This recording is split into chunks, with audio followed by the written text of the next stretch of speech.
Welcome to the Legends of Boxing Show on the Grueling Truth Sports Network. The Legends Show is brought to you by the Retired Boxers Foundation and MyBookie.ag. I'm your host for the Legends Show, Mike Goodpaster. Right now I want to welcome him, my special co-host for today. He wrote the book Intimate Warfare with Dennis Taylor about the Gotti Ward trilogy. Help me welcome to the show, John Raspanti. Thank you very much, Mike. How you doing? Really looking forward to talking to Ron Stander here. This is going to be fun. Yeah, me too, because me and you, our favorite time for boxing was probably the 60s, 70s, into the 80s. And I think Ron Stander was one of the most underrated fighters. Of course, he beat Ernie Shavers, gave Joe Frazier all he could handle in the heavyweight title fight. So help me welcome to the Grueling Truth, former heavyweight contender, Ron Stander. How you doing today, Ron? Good. Nice talking to you. Thanks for the introduction. Oh, no problem. You earned that one. Let's start off from the start. I know I've read that you were more than just a boxer. You actually played high school football against the great Gale Sayers. Yeah, exactly. Went to Omaha Central.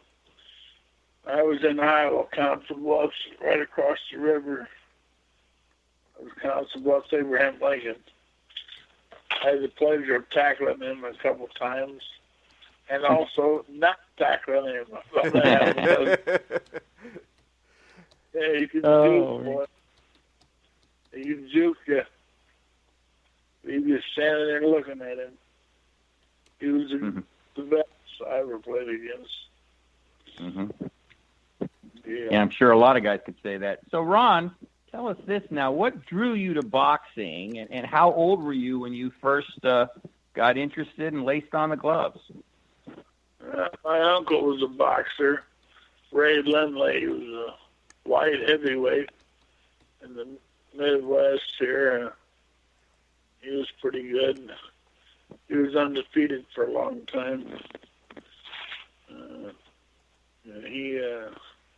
He was kind of a father figure to me, and I kind of like wanted to follow his footsteps. All right. So, what made you decide to turn professional as a boxer? No, money. Some guys offered me a contract here, and they paid my house payment and stuff. And I just fight for them. Cornhusker Boxing Club. Dick Nolan was his name. Tom Lundgren. Guys from around here. They do pretty good. We had a nice little fan base here. Art Hernandez was the main draw at the time. He was a good middleweight. Okay, so you made your pro debut in 1969, Ron, and you fought a guy by the name of Bobby Street. What do you remember about that fight? I was in Milwaukee. He was 300 pounds. He was a big dude. And that's about all I can remember. He was big and pretty strong. But I was in super good shape then. I could stick and move pretty good. All right, and then, of course, maybe your most famous win, and we've got this guy on the show tomorrow, Ernie Shavers. You won that fight. Was Ernie the hardest puncher you ever faced? By far. He was by far the hardest puncher. He could... Every time he hits you, like you net with a nightstick. He could crack. I think when he hit me a few times, my mind went into shock, Said, don't hit by him anymore. He was way the best puncher of all time. Interesting. And now we got to talk about this. So your first loss was against Rico Brooks, and the part about this that is so sad is that on that same day your wife's dad suffered a heart attack. So I have to ask, could you focus in that fight? That must have been really difficult. No, that was the reason I lost the fight, because of the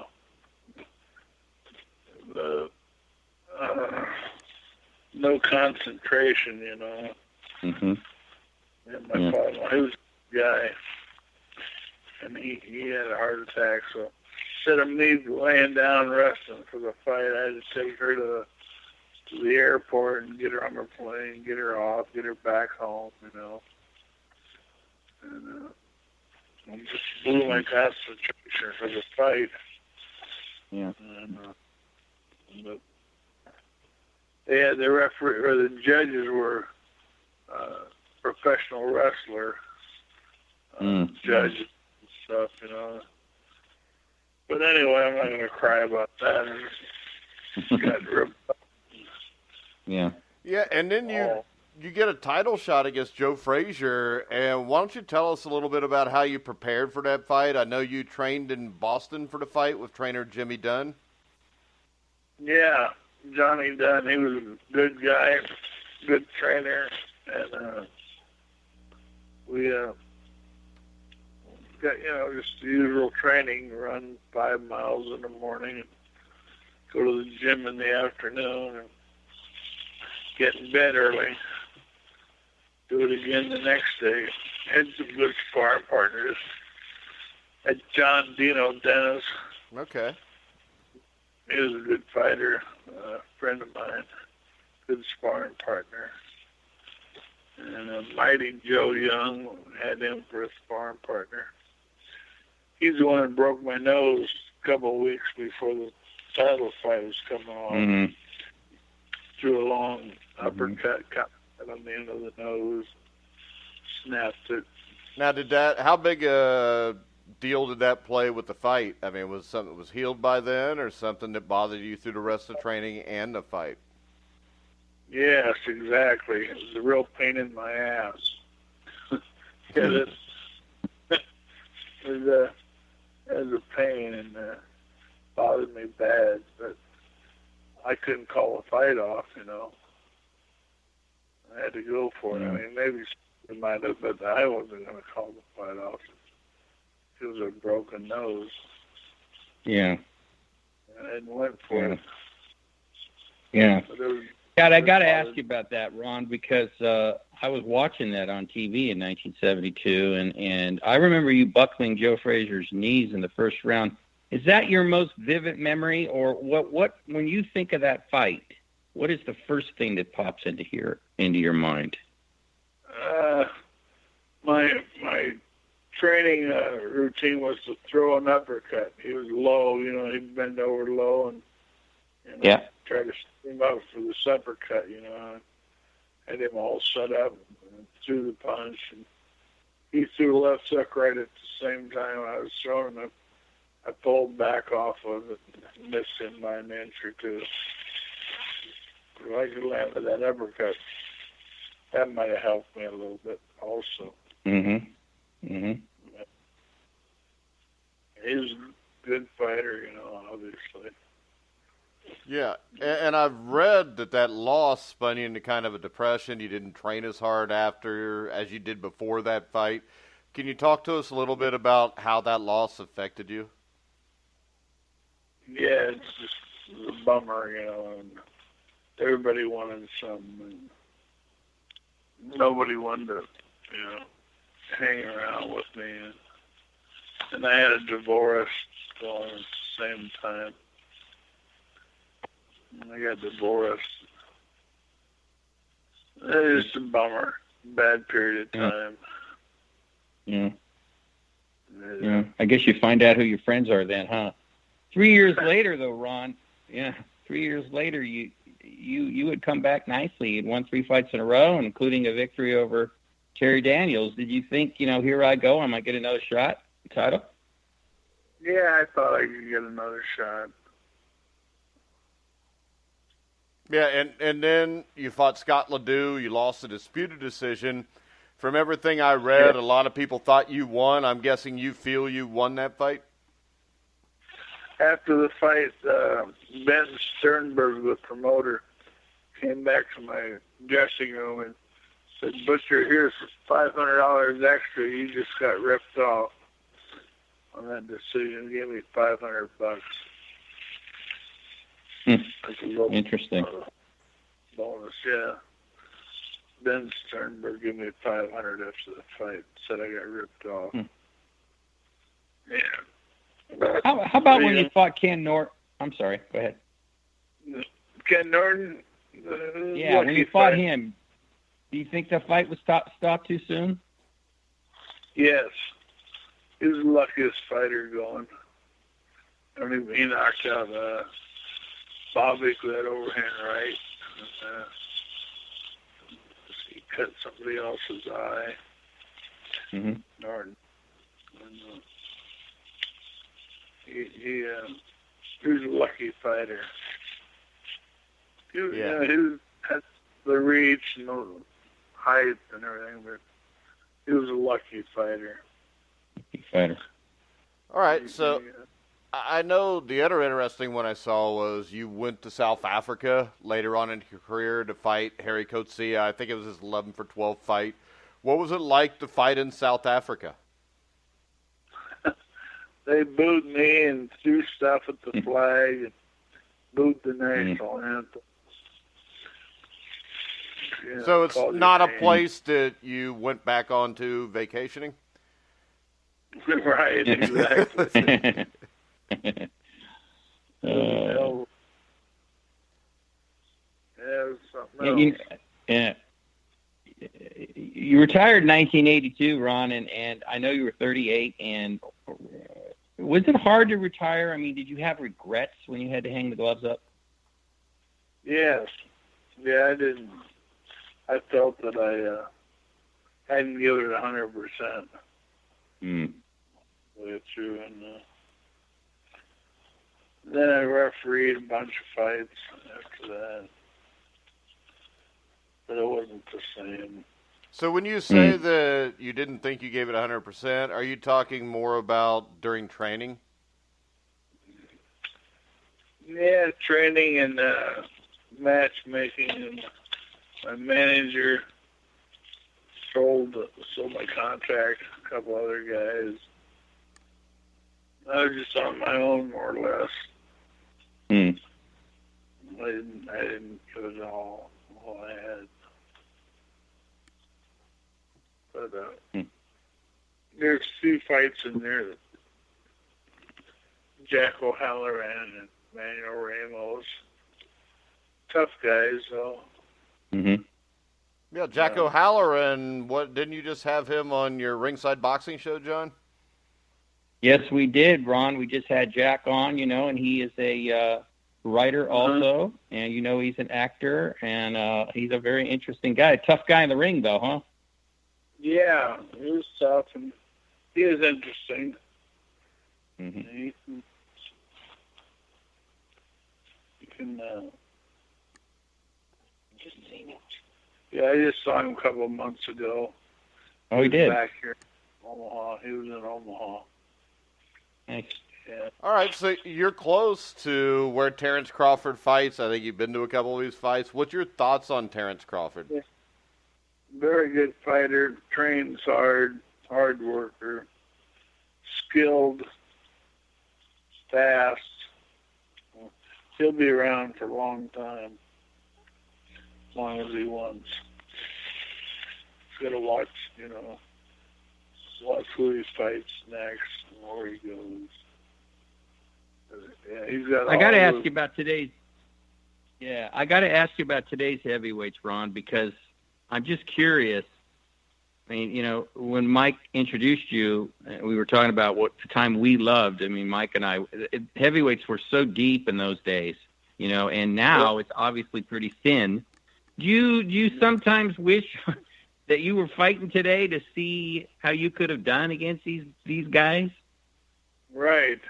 If I had the wife I have now, back then, it would have been all better. Had somebody behind me that would care, Yeah, that definitely would help out a lot, I think. And when you look at these guys, I think you stand a chance against any of them just because I think your toughness would give them trouble because you don't see that many guys that are, what's the old saying, go through hell in a gasoline suit. to win a fight, Yeah. and I think you were, and I think that would have gave you a chance against almost anybody today. Yeah. That's a good one. Yeah. Yeah, it would have been fun to find out, but I don't know. I want to see what happened. Yep. All right, John. Go ahead, John. Yeah. I got another question. Have you seen Deontay Wilder or Anthony Joshua or Joseph Parker or any of the heavyweight champions fight? Do you have any opinions of them? No, I haven't seen any of them fight. No. I don't even know who's in there anymore. You're not missing a whole lot, Ron, so I wouldn't worry about it. No, true. That's what I hear. Yeah, because when you came up, that was the greatest, I think, generation ever of heavyweights. I mean, even you go to guys that were not top 10. You talk like Manuel Ramos, Jack Halleck. Guys like that would be top 10 fighters without a problem today. Yeah, exactly. All right, Ron, we really appreciate you coming on the show. John, do you have any final questions for Ron? Well, I just want to thank you for coming on, Ron.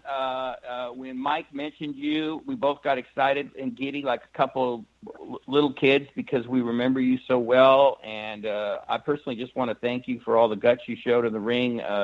You were a true a fighter, and I don't know how much that's admired, but it should be. So I just want to thank you for taking the time to being on the show with Mike and myself, and that we have great memories of you, and thank you so much for those.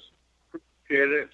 Yeah, at the end of my career there, I just got fed up, I said, that's all, I don't need any more, like Tyson when Tyson quit. Well, that seems to be the prevailing reason why a lot of guys end up retiring. They just get fed up with all the bull crap and the politics that go on. Yeah, I didn't care either way. Just give me my money, I'm out of here. I see. And I want to echo John's thoughts. I really appreciate you coming on today. I want to thank your wife who helped hook this up. Really appreciate it. You're really lucky that you've got her in your corner now, Ron. Exactly. I wish I had her back then. Yep. Well, Ron, I want to thank you again. And if you ever want to come back on, just let us know. We'll have you back on. Yeah, thank you, Ron. Thanks a lot. Go All right. Big Red. Yeah, there you go. Take care. See you, Ron. Thanks. Take care, Ron. Bye-bye. All right, guys, I want to remind you that's not the only boxing show you'll hear the next 3 days here on thegrizzlingtruth.net. We will have live today at 3 p.m. Eastern, newly crowned super middleweight champion Caleb Truax. Tonight at 9:30 Eastern, we will have legendary boxer, now boxing trainer, James Buddy McGirt. Tomorrow at 4 o'clock Eastern, we'll have Mark Breedland, who, for my money, may have been the greatest amateur in American boxing history. Also went on to win a portion of the welterweight championship. Tomorrow at 5:30, we'll have a man Ron just talked about, Ernie Shavers, the hardest punching heavyweight in history. At least that's what a bunch of guys that I think would know. I mean, you look at Ron, John, he got hit by a lot of them. And when he says that, and you watch his fight against Frazier, I think you realize exactly how hard Shavers hit. Yeah, I love the way he described it. He said his brain went into shock when he got hit by Ernie Shavers, and that's very descriptive. You've heard guys talk about what it's like to get hit by somebody really hard, but I like that. I thought that because he had that kind of stunning power, Ernie Shavers, where I'm sure if you got hit, you just, like getting hit by a truck, I would imagine, or maybe a train. It's even hard to come up with exactly the thing, but saying his brain went into shock, that with a guy like Ernie Shavers, and the fact that Ron beat him, that tells you a lot. It is unfortunate in the way that Ron's career kind of was up and down and had all this other stuff because, he had some talent, and we see too much of that in boxing. Going back then, we see it now where a guy kind of gets off the track, gets disgusted, doesn't train like he should, and it's an individual sport in a lot of ways, Mike. I know you know this, and you got a trainer and everything, but it's still up to you. You got to get up, you got to train, you got to do all stuff. I think the thing you're missing is that it is kind of a team. Because if you look at these guys that have had these problems, whether it's Ron Stander, Mike Tyson, Tim Witherspoon, I mean, these are guys that their problems were not with themselves. It was with the surroundings and the people that they had that were supposed to have their backs and didn't when it came down to it. Well, yeah, sure. They get disgusted, disillusioned. Some guys, it just, I don't know, maybe it's a luck thing with who you get. People, there's so many backstabbers in boxing that, and I hear that and I hear him talking about it, and it's just sad because the regrets that he talked about, not doing the training and all that, just getting disgusted. Yep. That's too bad because you don't get another chance. This isn't a dress rehearsal; it's one time and done, and that's very, very unfortunate. Yeah, and finally tomorrow night at 9:30 Eastern, Friday night, we will have former light heavyweight and cruiserweight title contender Yaki Lopez, who was one of the greatest. He was kind of Arturo Gatti before Arturo Gatti was, John. Yes, he was. He's another guy that I watched his fights, and you talk about blood and guts, Mike. That's what it was, and you expected it. You got it. He laid it on the line. He did more than laid it on the line, actually. I think he laid his life on the line. Some of his fights were the most brutal fights that I think I ever saw, to be honest. And he's another guy, and this is what's cool, really cool about doing these legend shows, is he's another guy that deserve these kind of tributes because they are we love the boxers, but these guys are the guys that, like you said, they go through hell to win, and Yaki was another one of those. He went through hell. I don't know if the guy ever had an easy fight, maybe earlier in his career, but not the last so many years. And he's a tribute to the game. He is what boxing is, and that should be just a great, great interview with Yaki Lopez.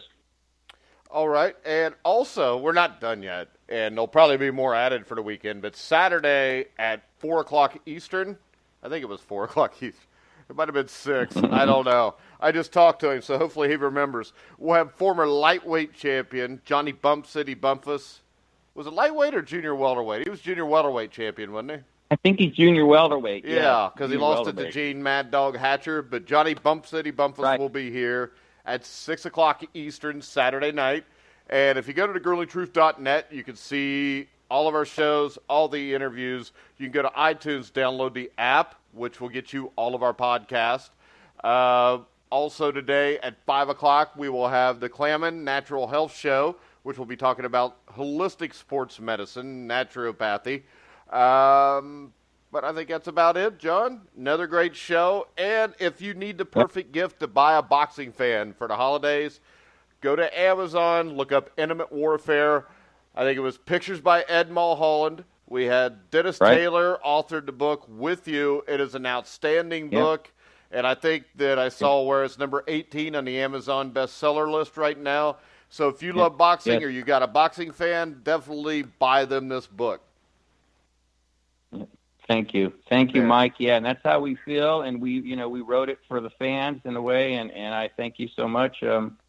It continues to sell, and obviously Dennis and I are very, very thrilled about that. All right, John, we're going to wrap it up for this Legend show. Like I said, I will be back at 3 o'clock Eastern time with super middleweight champion of the world, Caleb Truex, who beat James DeGale a couple weeks ago. So make sure you check us out there. So for Ron Stander, John Raspanti, I'm Mike Goodpaster. You've been listening to The Grueling Truth, where the legends speak.